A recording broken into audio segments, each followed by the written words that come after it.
While grooming, cats spread saliva all over their bodies. In one study, scientists found nearly 1 million live bacteria on each gram of cat hair.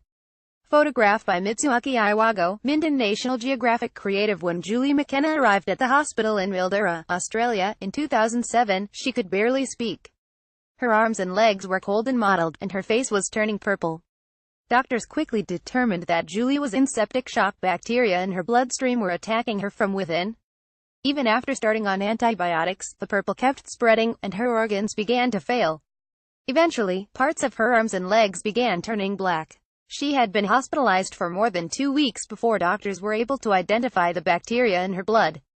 It was Capnocytophagic anamorphosis, a bug commonly found in the saliva of healthy dogs and cats. Related dog facial expressions change when watched by humans. Dog faces don't just make for great internet videos, they can also teach us about the evolution of dog domestication. A new study shows that when given human attention, dogs will produce a wider range of facial expressions. Only then did Julie remember that she had scalded the top of her left foot in hot water a few weeks before she got sick. It wasn't a bad burn, and she hadn't thought much of it when her fox terrier puppy licked the wound. Like Julie, most of us don't really know what's swimming around in our pet's saliva, or how dangerous it might be. Our skin and immune systems normally stand between us and our pet's germs, but those systems can be breached. About 10 to 15% of dog bites become infected, as do up to half of cat bites. Sometimes the consequences are deadly. In one study, 26% of people with confirmed C. anamorphosis infections died. Find out whether your dog would eat you if you died. Now, scientists have begun to describe all the bacterial species living in dogs' and cats' mouths and compare them to our own, and their work is revealing a host of potential pathogens lurking in each slobbery kiss or scratchy lick. In a puppy's mouth, C. anamorphosis is no big deal. At least a quarter of all dogs and many cats carry them. Humans normally don't, and once the bacteria got in Julie's bloodstream, her body struggled to fight off infection. Antibiotics eventually turned the tide, but doctors had to amputate her left leg below the knee, part of her right foot, and every one of her fingers and toes. "It's changed my life in every aspect," she later told ABC News in Australia. Here are a few of the myths about our pets' mouths and the reality of what coats them, and us, with each pass of the tongue. If anyone knows what's in a dog or cat's mouth, it's Floyd Derwurst, a bacterial geneticist at the Forsyth Institute and professor of oral medicine at Harvard.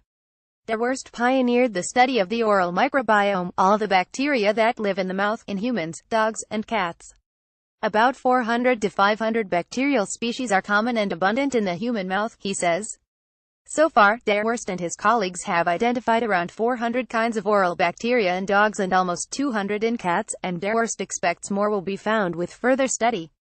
One of the main reasons we can get infections from our pets, he says, is that our bacterial ecosystems are so different from each other. If you look at humans and dogs, we only saw about 15% that are the same species. He says, so, many of a dog's mouth bacteria are less likely to be kept in check by our immune systems and native bacteria. The oral microbiomes of cats and dogs, on the other hand, overlap by about 50%. Also find out what ancient DNA is showing us about cat domestication. Part of that may be what the bacteria evolved to eat, Derwurst says. Human mouths are dominated by streptococcal bacteria, which are good at eating sugars. Since cats and dogs normally don't eat too many donuts, there's almost no strep, he says. A single lick can deposit untold millions of these unfamiliar bacteria, Derwurst says, and they've been detected on human skin hours later. When studying the skin microbiome of humans, scientists were surprised to find several people with patches of skin covered in dog bacteria. So, if you are licked by a dog, and someone were to take a Q-tip 5 hours later and rub that spot, they could recover over 50 different species of dog mouth bacteria, he says. Weirdly, history is packed with lore suggesting that canine saliva can heal rather than harm. Dogs supposedly licked wounds at the ancient Greek temple to Asclepius, the god of healing. And there's a long-running but unconfirmed tale that Caesar's army employed wound-licking dogs. Even if it happened, that doesn't mean it was a good idea.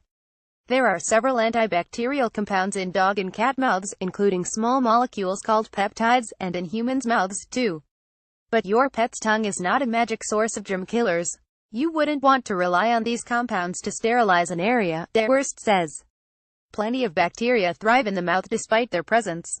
What's more, studies of the antibacterial properties of saliva have been taken out of context, says veterinarian Catherine Prim, who writes frequently about cats and dogs and hosts the radio show 9 Lives with Dr. Cat. One 1990 study found that dogs' saliva had slight antibacterial effects when a mother licks herself and her young, Prim points out. And a 1997 study in The Lancet showed that on the skin, nitrite in saliva is converted to nitric oxide, which is antimicrobial. But both studies involved licking within the same species, not one species licking another with a mouthful of foreign bacteria. By contrast, when a soldier let a dog lick his wound in 2016, he spent 6 weeks in a coma while bacteria ate his flesh. Read more about flesh-eating bacteria and how to fight them. So, if your pet's mouth is full of bacteria, how clean does it get by licking itself? The reason house cats spend so much time grooming is that they retain the instinct as predators. Wild cats use their barbed tongues to clean blood and such from their fur, Prim says. They don't want to be tracked by the smell of their prey. Dogs, on the other hand, aren't so picky. If you didn't clean a dog, it would just be dirty, Prim says. They aren't stealthy hunter ninjas like a cat, so it doesn't matter as much from a survival standpoint. As they groom, cats are also coating themselves with bacteria, but they have evolved alongside these microbes and their immune systems are accustomed to them, so it's not a problem for the cat. Related, these cats have the most unlikely nannies. A cafe in Brooklyn houses an unlikely pairing of cuddly creatures, orphaned kittens and rescued rats. The good news for pet owners is that most of a cat's oral bacteria aren't going to survive indefinitely when deposited on cat hair. The bad news is that they don't die right away. One study found nearly 1 million living bacteria on each gram of cat hair. The team also tested how many bacteria were transferred from a cat to a human's pre-sterilized hands by petting the cat for 2 minutes. The answer should come as relief to cat owners. Just 150 or so bacteria made the trip per petting session. That doesn't represent a problem as long as we keep ourselves clean, too. I always advise people to use standard hygiene, Prim says. After an animal licks your hands, it's a good idea to wash them. The main thing pet owners need to watch out for is any chance for those bacteria to get through the skin, Prim says. Once they get inside us, bacteria find a moist, happy environment in which to grow, potentially leading to infection. As for dogs and their full-face slobber fests, they're usually not harmful, as long as your immune system is strong and you don't have any wounds on your face or mouth that would let bacteria into your bloodstream. 2 different dogs licked me in my mouth this week, Prim says. But keep in mind that babies and the elderly can have weaker immune systems than healthy adults. In one case, parents brought their 7-week-old infant to the hospital with a fever and a soft spot on his skull bulging. It turned out he had meningitis caused by Pasteurella multicida, another pathogen common in cat and dog mouths. His 2-year-old brother often let the family's dogs lick his hands, and he also had a habit of letting his baby brother suck on his little finger. So, wash those hands, pet lovers, and maybe think twice before letting a dog or cat plant a big wet one on your face.